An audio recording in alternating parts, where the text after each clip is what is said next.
ပေရန်ပေးမဲ့ကွန်မျက်စင်ပေါ်မှာလူတယောက်ရောက်နေပါတယ်လူတိုင်းကတော့သူကြောက်လန့်နေလိမ့်မယ်လို့ထင်ထားကြတာပေါ့ဒါပေမဲ့သူကတော့လုံးဝမကြောက်တဲ့အပြင်နှက်ခမ်းမှာပြုံးစီစီနဲ့ဒုံးဆိုတဲ့အတန်နဲ့အတူကွန်မျက်မဲ့သူကလီဘာကိုဆွဲချလိုက်ပါပြီးကျိုးကသူ့လေပင်မှာတင်းကျပ်သွားပြီးခန္ဓာကိုယ်ကအောက်ကိုပြုတ်ကျသွားတဲ့အားလုံးကတော့သူတည်သွားပြီလို့ထင်မှတ်လိုက်ကြချိန်မှာပဲအားသိစရာကောင်းတဲ့မြင်ကွင်းတစ်ခုကိုမြင်လိုက်ရပါတယ်သူကလေထဲမှာနေပြုံးလိုက်ရင်ခန္ဓာကိုယ်ကိုလှည့်လိုက်ပြီး live fish lab လို့ခေါ်တဲ့အလန်းစားအကွက်တစ်ကွက်ကိုအားရပါရလုပ်ပြလိုက်ပါတယ်သူ့လေပင်မှာချိတ်ထားတဲ့ကျိုးကအခုတော့အသက်ကယ်ကျိုးလိုပဲသူ့ကိုပကတ်လိုလေထဲမှာရင်းခါနေစေပါတယ်ဒီမြင်ကွင်းကိုမြင်လိုက်ရတဲ့အဖိုးကိုတယောက်ဆိုရင်တောင်ထိတ်လန့်လွန်းလို့သတိလစ်သွားတဲ့အထိပါပဲ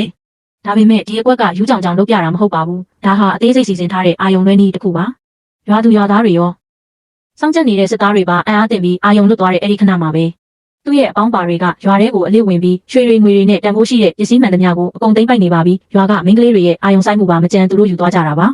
စစ်သားတွေကတနက်တွေစီလက်လန်းပြီးပြစ်ဖို့ပြင်လိုက်တဲ့အချိန်မှာပဲဘဲကမှန်းမသိတဲ့ဓားမြောင်တလက်လေးကိုခွင်းပြီးရောက်လာပါတယ်ဒါကသူ့လေပင်မှာချိတ်ထားတဲ့ကြိုးကိုတစ်ချက်တည်းနဲ့ပြတ်ထွက်သွားအောင်ခုတ်ဖြတ်လိုက်တယ်